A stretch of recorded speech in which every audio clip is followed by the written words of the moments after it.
ปัญหาเศรษฐกิจกระทบการศึกษาหนักอัตราการปราการเรียนพุ่งปัญหาด้านการศึกษาในสปป.ลาวกำลังเผชิญกับสิ่งท้าทายครั้งใหญ่เมื่ออัตราการปราการเรียนของนักเรียนเพิ่มขึ้นอย่างต่อเนื่อง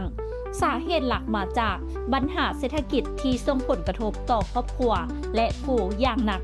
รายละเอียดเรื่องนี้จะเป็นแนวใดเราไปติดตามน้ำกันในกองประชุมสมัยสามัญครั้งที่9ของสภาแห่งชาติเมื่อวันที่10 มิถุนายน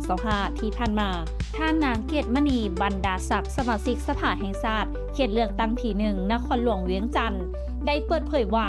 เฉพาะนักเรียนชั้นมัธยมในนครหลวงเวียงจันทน์ปราการเรียนเพิ่มขึ้นอย่างน่าเป็นห่วงเพิ่มจาก7เป็น 8% ขนาดยังบอกก้าวถึงแขวงอื่นๆท่านได้กล่าวตื้มว่าครอบครัวจำนวนหลายบ่สามารถรับภาระค่าใช้จ่ายด้านการศึกษาได้ในขณะที่ครูจำนวนบ่น้อยลาออกเนื่องจากรายได้บ่สมดุลกับค่าของชีพถึงแม้ว่ารัฐบาลจะได้เพิ่มเงินสนับสนุนให้ครูอาสาแล้วก็ตามนอกจากนี้ปัญหาสังคมเช่นการรวมกลุ่มของนักเรียนเพื่อดื่มสิ่งมึนเมานำกระท่อมและคอลลาเจนก็เป็นอีกปัจจัยหนึ่งที่เฮ็ดให้อัตราการปราการเรียนเพิ่มขึ้นในด้านการแก้ไขปัญหาท่านสอนใส 4,000 ดอนนายกรัฐมนตรีได้รายงานต่อที่ประชุมว่ารัฐบาลได้เพิ่มงบประมาณจำนวน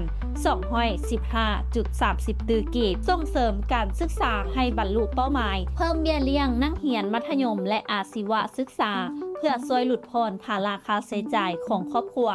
เพิ่มค่าอาหารเที่ยงให้นักเรียนประถมในเขตห่างไกลรวมทั้งจัดพิมพ์ปื้มเรียนใหม่ทดแทนปื้มที่เสียหายจากภัยน้ำท่วมสำหรับปัญหาขาดแคลนครูรัฐบาลได้แก้ไข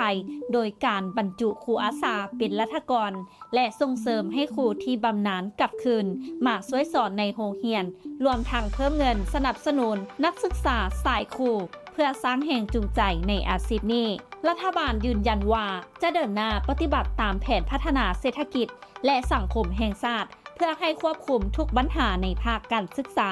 โดยเชื่อว่าความร่วมมือจากทุกภาคส่วนทางผู้ปกครองชุมชนและภาคเอกชนจะช่วยลดปัญหาอัตราการปราการเรียนและยกระดับคุณภาพการศึกษาของสปป.ลาวได้ทุกท่านคิดเห็นแนวใดกับปัญหานี้สามารถแสดงความคิดเห็นกันเข้ามาได้นำอบธรรมวงศ์รายงาน